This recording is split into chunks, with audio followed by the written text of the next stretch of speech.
A palavra Páscoa vem do hebraico, que significa passar por cima, derivado do verbo que significa saltar ou passar. Este significado faz referência à ocasião em que Deus enviou a 10ª praga sobre o Egito. Quando o juízo de Deus atingiu os egípcios, as casas dos israelitas que estavam marcadas com o sangue do cordeiro que havia sido sacrificado foram poupadas. Desse modo, o significado passar por cima transmite o sentido de poupar, ou seja, passar por cima por misericórdia. O juízo de Deus passou por cima dos israelitas. Mas para entender melhor tudo isso, vamos voltar um pouquinho na história. Cerca de 500 anos antes da instituição da Páscoa, Deus falou com Abraão acerca do futuro da sua descendência, o povo de Israel. O Senhor o avisou que os israelitas seriam peregrinos em terra alheia. Eles seriam reduzidos à escravidão e oprimidos por 400 anos. Porém, Deus também prometeu que julgaria a nação que dominaria seu povo, libertando-o da opressão.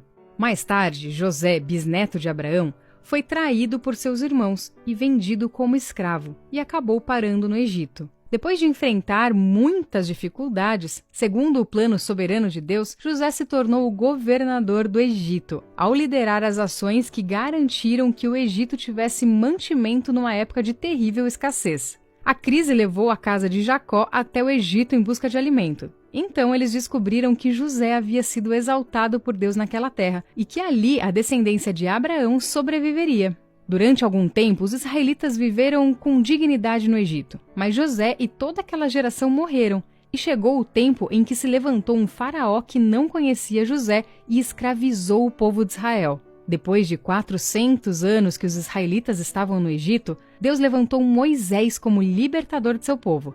Esse processo envolveu 10 pragas que o Senhor enviou ao Egito. E foi na última praga, que consistiu na morte dos primogênitos do Egito, que foi instituída a Páscoa.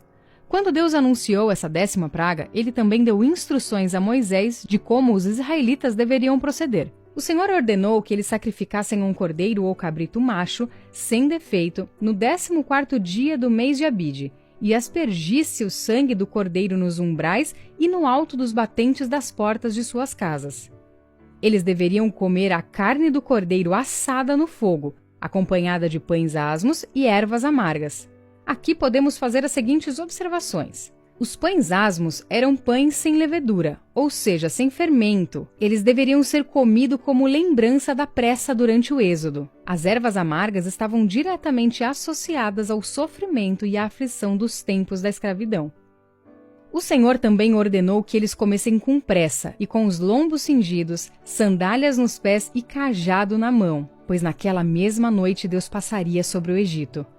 Quando o juízo de Deus atingiu o Egito, morreram todos os primogênitos, desde os homens até os animais. Isso também significou a completa derrota dos deuses do Egito. O significado da Páscoa judaica está claramente registrado no livro de Êxodo, quando lemos: "E acontecerá que quando vossos filhos vos disserem: que rito é esse? Respondereis: este é o sacrifício da Páscoa ao Senhor, que passou por cima das casas dos filhos de Israel no Egito, quando feriu aos egípcios e livrou as nossas casas. Então o povo se inclinou e adorou." Enquanto esteve peregrinando no deserto, o povo de Israel não celebrou a Páscoa. Eles voltaram a celebrá-la apenas quando já estavam acampados em Gilgal, sob a liderança de Josué. Você pode conferir também outras passagens bíblicas que fazem referência à celebração da Páscoa no Antigo Testamento. Os evangelhos trazem várias passagens que relatam a celebração da Páscoa durante a vida de Jesus. Nosso Senhor era levado por seus pais a Jerusalém todos os anos para a festa da Páscoa. No Evangelho de João, por exemplo, encontramos pelo menos 4 referências à festa da Páscoa. Nessa época, o cordeiro era sacrificado na área do templo e o seu sangue era lançado por um sacerdote sobre o altar. A refeição pascal podia ser comida em qualquer casa da cidade. Era comum os judeus se reunirem em grupos, assim como o grupo de Jesus e seus discípulos que se reuniu no cenáculo, formando um tipo de unidade familiar.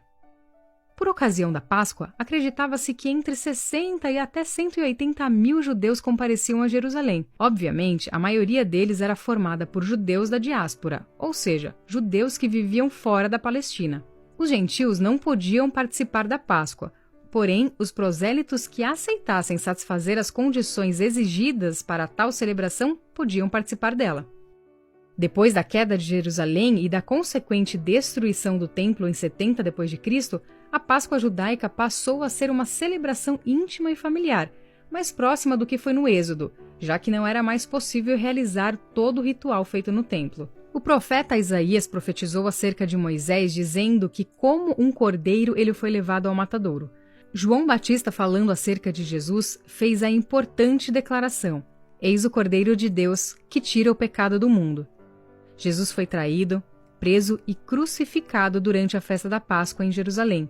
Na noite anterior, Jesus e seus discípulos comeram um cordeiro pascal em Jerusalém. Aquela foi a última ceia pascal, ou seja, a última vez que a instrução dada ainda no Egito deveria ser observada. Após aquele momento, ninguém mais deveria sacrificar um cordeiro, assá-lo e comê-lo com ervas amargas e pães asmos. O Cordeiro de Deus seria sacrificado, num sacrifício perfeito e definitivo, sem a necessidade de qualquer complemento. Ao invés da carne do cordeiro assada, das ervas amargas e dos pães asmos, nosso Senhor instituiu o pão e o vinho em memória dele. Ao comermos o pão, nos lembramos do seu corpo partido, e quando tomamos o cálice, nos lembramos do seu sangue derramado. A última Páscoa deu lugar à primeira ceia do Senhor, ou seja, a Páscoa passou a ser a ceia do Senhor. Também é interessante notarmos que a Páscoa apontava para o futuro, para a frente. Era o símbolo do que haveria de vir. Já a ceia do Senhor aponta para o passado, para trás, como símbolo da promessa que se cumpriu.